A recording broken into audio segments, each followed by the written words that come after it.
وہ بستی جو کبھی دولت کی علامت تھی آج زوال کی تصویر کیوں ہے؟ صاف سڑکیں، قطاروں میں گھر، امریکی طرز کی بستیاں۔ یہ امریکہ نہیں، یہ وینزویلا ہے، دنیا کے سب سے بڑے تیل کے ذخائر رکھنے والا ملک۔ جھیل کے کنارے زنگ آلود مشینیں، خاموش آئل کیمپس اور وہ لوگ جن کے ہاتھوں میں کبھی خوشحالی تھی آج انتظار ہے، صرف انتظار۔ کہانی ہے اس ملک کی جس کے پاس 303 ارب بیرل تیل ہے مگر عوام اندھیرے میں ہے، بجلی ناپید ہے اور پینشن مہینے کے چند ڈالر سے آگے نہیں بڑھتی۔ امریکہ کے 100 ارب ڈالر کی سرمایہ کاری وینزویلا کی قسمت بدل دے گی یا یہ تیل کی ایک اور جنگ کی شروعات ہے؟ آپ دیکھ رہے ہیں 92 نیوز ڈیجیٹل اور میں ہوں حمزہ طار۔ ویورز، میرا فلورس نامی قصبے کے بارے میں آپ کو غلط فہمی پیدا ہو سکتی ہے کہ یہ امریکہ کا کوئی مضافاتی شہر ہے، کیونکہ یہاں صاف ستھری قطاروں میں موجود گھر ہیں جن میں گھاس کے قطعے ہیں اور برآمدے بھی ہیں۔ مشرقی ساحل کوسٹا اورینٹل کا یہ خاموش سا علاقہ وینزویلا میں تیل کی صنعت کے مرکز میں واقع ہے۔ اس نے ایک وقت میں وینزویلا کو لاطینی امریکہ کے امیر ممالک کی صف میں لانے میں مدد کی تھی۔ یہ علاقہ قومی خوشحالی کی علامت تھا، کبھی یہ دنیا کے سب سے زیادہ تیل پیدا کرنے والے علاقوں میں سے ایک تھا۔ لیکن ٹرمپ کا منصوبہ ہے کہ وینزویلا میں توانائی کی صنعت کی تعمیر نو کے لیے امریکی کمپنیاں 100 ارب ڈالرز کی سرمایہ کاری کریں گی۔ اس علاقے میں جھیل کو صدر ٹرمپ کے منصوبے کے لیے اہم سمجھا جا رہا ہے۔ ملک میں دنیا کے تیل کے سب سے بڑے ثابت شدہ ذخائر ہیں جن کا تخمینہ 303 ارب بیرل کے قریب لگایا گیا ہے، لیکن اس وقت ماراکائبو جھیل کے اطراف کا علاقہ یاد دلاتا ہے کہ دہائیاں گزرنے کے ساتھ ملک کی دولت بھی کس قدر کم ہو چکی ہے۔ تیل نکالنے والی مشینری تو جگہ جگہ بکھری پڑی ہے، گلیوں کے کونوں میں، میدانوں میں، یہاں تک کہ جھیل میں بھی ان میں سے کچھ مشینیں ہی فعال ہیں اور ان پر وینزویلا کے قومی پرچم کے رنگ والا پیلا، نیلا اور سرخ رنگ تازہ کیا گیا ہے، جبکہ ایسی مشینیں بھی بہت سی ہیں جنہیں کئی برس سے ہاتھ تک نہیں لگایا گیا اور وہ زنگ آلود ہو کر ٹوٹ پھوٹ کا شکار ہو چکی ہیں۔ جھیل کنارے موجود امریکی طرز کے لگ بھگ 20 آئل کیمپس میں زوال نمایاں نظر آتا ہے۔ یہ بستیاں بین الاقوامی کمپنیز نے اپنے ملازمین کو ٹھہرانے کے لیے بنائی تھیں، اس وقت جب 1920 کی دہائی میں وینزویلا میں تیل کے ذخائر استعمال کرنے کا کام تجارتی بنیادوں پر شروع ہوا۔ نیو جرسی کے سٹینڈرڈ آئل، شیورون اور شیل جیسی بڑی کمپنیز نے وینزویلا کے دوسرے بڑے شہر ماراکائبو میں بھاری سرمایہ کاری کی۔ یہ گاؤں پہلے صرف ماہی گیری سے ہی کماتا تھا، لیکن تیل کی دولت نے ہسپتالوں، اسکولوں اور سماجی کلبز والے مال بردار بستیوں میں اس کو بدل دیا۔ صنعت سے وابستہ افراد کی رہائش گاہیں میرا فلورس میں تھی۔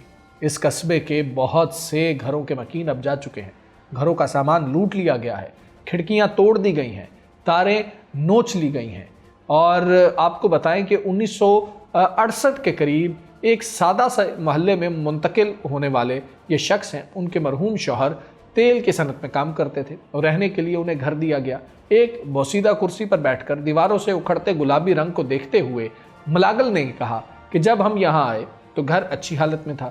گزشتہ 13 سال میں وینزویلا کی معاشی تنزلی کا ذکر کرتے ہوئے وہ کہتی ہیں کہ اگر ہم بیمار ہوتے تو ہسپتال جاتے جہاں ہمارا علاج کیا جاتا۔ کچرا ہر دوسرے دن اٹھایا جاتا تھا اور بجلی بھی بند نہیں ہوتی تھی، اب کچرا کبھی کبھار اٹھایا جاتا ہے اور تیل کے ذخائر کے باوجود خطہ ایک دہائی سے توانائی کے بحران کا شکار ہے۔ بجلی بند ہونے کی خبریں ہر روز ملتی ہیں۔ ٹرام کا ایک نامکمل نظام جو بدعنوانی کے الزامات میں گھرا ہوا ہے، ایک خستہ حال مرکزی ہسپتال جہاں کے مریض اسے جہنم قرار دیتے ہیں، اور بڑھتی ہوئی عدم مساوات جو حالات اس علاقے کے ہیں وہی پورے ملک کے ہیں۔ سن 2013 میں جب سے نکولس مادورو ملک کے صدر بنے، وینزویلا کی مجموعی قومی پیداوار 70% سے زیادہ کم ہو گئی تھی۔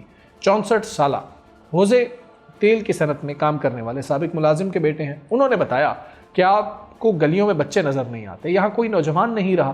آنکھوں میں آنسو روکنے کی کوشش کرتے ہوئے اس سے ریٹائرڈ ٹیچر نے بتایا کہ اب ان کا گزارا بیرون ملک مقیم رشتہ داروں کی بھیجی گئی رقم پر ہوتا ہے۔ سرکاری پینشن $2.80 ماہانہ ہے، اس سے تو بنیادی اخراجات بھی پورے نہیں ہو سکتے۔ اسی طرح ایک اور فیملی یہ یاد کرتی ہے جو سنہرے دن ہوا کرتے تھے۔ امید کرنے والوں میں وہ اکیلے نہیں کہ امریکی کمپنیز کی نئی سرمایہ کاری ان کی زندگیاں بدل دے گی۔ 1970 کی دہائی میں وینزویلا سے ہر روز 35 لاکھ بیرل تک تیل نکلتا تھا، جو عالمی پیداوار کا 7% سے زیادہ تھا۔ اس وقت تیل کی پیداوار کا انتظام غیر ملکی کمپنیز کے ہاتھ میں تھا۔ بہت سی کمپنیز امریکی تھیں، सन 1976 तक हुकूमत इन कंपनीज़ को रियायत फराहम करती रही और फिर तेल की सनत को सरकारी इदारे PDVSA के हवाले कर दिया गया। 1970 की दहाई में तेल की बुलंद कीमतों से फ़ायदा उठाते हुए यह सनत मुल्क की मईशत के लिए रीढ़ की हड्डी का किरदार अदा करती रही। 1980 की दहाई में तेल की कीमतें कम हुई तो वेनेज़ुएला मुआशी बहरान का शिकार हो गया। खसारा कम करने के लिए हुकूमत ने किफ़ायत शहरी के इक़दाम मुतारिफ कराए तो मुल्क भर में मुशायरे फूट पड़े। 1990 की दहाई में गैर मुल्की सरमायाकारी के लिए इस्लाहात लाई गई और सन 1999 में भी ये मुल्क एक दिन में 32 लाख बैरल तेल ही निकाल रहा था। इस पैदावार का तकरीबन आधा हिस्सा माराकाइबो झील के अतराफ मौजूद जुलिया रियासत से आ रहा था। और फिर एक और नज़रिए ने उरूज पाया। ये अमेरिका मुखालिफ कौम परस्त नज़रिया मादुरो के पेशरो ह्यूगो चावेज़ ने तश्कील दिया था। वो सन 1999 में सदर बने जब तेल की कीमतें फिर से ऊपर जा रही थी। इस वजह से उनकी हुकूमत लाखों अफराद को गुर्बत से निकालने के लिए समाजी बहबूद के कामों में पैसे लगाने के काबिल हुई। लेकिन सन 2025 के आखिर में तेल की पैदावार 8,60,000 बैरल यूमिया तक गिर चुकी थी। ये क्रूड ऑयल की आलमी पैदावार का 1% से भी कम था। बहुत से लोग 2002 को सनत के लिए अहम मोड़ करार देते हैं जब तेल की सनत में काम करने वाले मुलाजमीन ने चावेज़ हुकूमत के खिलाफ हड़ताल कर दी और उसके नतीजे में PDVSA में बड़े पैमाने पर तब्दीलियाँ कर दी गई। ये बात आम बताई जाती है कि 22,000 अफराद नौकरियों से निकाले गए। 2007 में तेल के शोबे में फिर तब्दीली आई जब सदर चावेज़ की हुकूमत ने सनत का इंतज़ाम मुकम्मल तौर पर अपने हाथ में लिया। कुछ गैर मुल्की कंपनीज़ नई रियासत शराकतदारी के तहत काम करती रहीं। दीगर कंपनीज़ जिनमें सबसे नुमाया एक्सॉन मोबिल थी मुल्क छोड़ गई और सनत का जवाल तेज़ हो गया। बदइंतज़ामी और बदउनवानी इस शोबे के लिए मसला रहे हैं, लेकिन हुकूमत इस जवाल का ज़्यादा जिम्मेदार अमरीकी पाबंदियों को करार देती है। 2021 में ट्रंप की पहली मुद्दत सदारत के दौरान वसी पैमाने पर मुआशी पाबंदियाँ लगाई गईं। कहा गया कि ये पाबंदियाँ वेनेज़ुएला हुकूमत की जानिब से इंसानी हुकूक की संगीन खिलाफ वर्जियों, एक गैर कानूनी आइनसाज असम्बली का क़याम जिसने जमहूरी तौर पर मुंतखब कौमी असम्बली के इख्तियारात छीन लिए, सरकारी बदउनवानी की इंतहा और सियासी मुखालिफिन के खिलाफ जुल्म व तशद्दुद की बुनियाद पर लगाई जा रही है। अमरीका के लिए फैसला कुन मोड़ इस साल जनवरी के शुरू में आया जब अमरीकी फ़ौज निकोलस मादुरो को काराकस में उनकी रिहाइशगाह से पकड़कर गिरफ्तार कर न्यूयॉर्क ले गई ताकि वो मनशियात और दहशतगर्दी के इल्ज़ामात का सामना करे। मादुरो इन इल्ज़ामात की तरदीद करते हैं। ट्रंप कहते हैं कि अमेरिका वेनेज़ुएला का इंतज़ाम संभालेगा और लामहदूद वक्त तक पाबंदी ज़दा तेल की फ़रोख्त को कंट्रोल करेगा। लेकिन मादुरो के वफादार डेल्सी रॉड्रिग्स ने उसके बाद से वेनेज़ुएला की फ़ौज और मुल्की इदारों का इंतज़ाम संभाला। मादुरो के उठाए जाने को अगवा करार दिया, रिहाई का मुतालबा किया, लेकिन कानून में इस्लाह के लिए ट्रंप इंतज़ामिया से ताउन भी किया ताकि गैर मुल्की और मुल्की तेल कंपनीज़ को नए मुआहिदों के तहत काम की इजाज़त दी जाए। वेनेज़ुएला की पार्लियामेंट में भी ज़्यादा तादाद मादुरो के वफादारों की है। उसने भी जुमेरात के रोज़ इस बड़ी तब्दीली की मंजूरी दे दी है। माराकाइबो में रहने वाले ज़्यादातर लोग मुमकिना अमरीकी सरमायाकारी के बारे में पुरुम्मीद हैं। अगर कार्लोस की बात की जाए तो अमेरिका की मुमकिना सरमायाकारी के बारे में उनका कहना है कि अच्छा होगा क्योंकि काम मिलेगा और बच्चों को माहीगीरी की तरफ वापस नहीं जाना पड़ेगा, अपना मुस्तकबिल बना सकेंगे। जब वो तेल से दागदार अपनी कश्ती झील में लेकर जाते हैं तो नज़ारा हैरान कुन होता है। आसमान की खूबसूरती झील के पानी से मुतसाद है जो कहीं कहीं नीला है और ज़्यादातर सब्ज़ी माइल या तेल की वजह से स्याह है। तेल पानी की सतह पर तैरता हुआ साफ नज़र आता है और जब पानी में हाथ डबो कर निकालते हैं तो वो तेल से लिथड़ा हुआ होता है।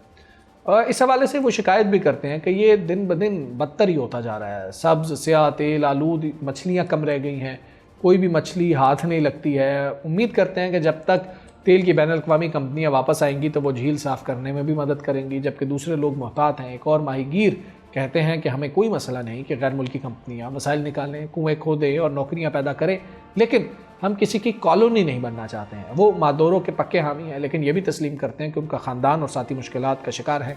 कश्ती पानी में डालने की तैयारी करते हुए उन्होंने कहा कि ट्रंप वेनेज़ुएला में आ सकते हैं, लेकिन उन्हें तेल की कीमत अदा करना होगी। ये तेल वेनेज़ुएला का है, वेनेज़ुएला में रहने वालों का है। व्यूअर्स, सवाल सिर्फ ये नहीं कि क्या वेनेज़ुएला में तेल दोबारा निकलेगा, असल सवाल ये है कि क्या इस तेल की रोशनी वेनेज़ुएला के अवाम तक भी पहुँचेगी या तारीख एक बार फिर दौलत और अवाम के दरमियान दीवार खड़ी कर देगी। आज के व्लॉग से इतना ही, मुझे इजाज़त दीजिए। अल्लाह हाफ़िज़।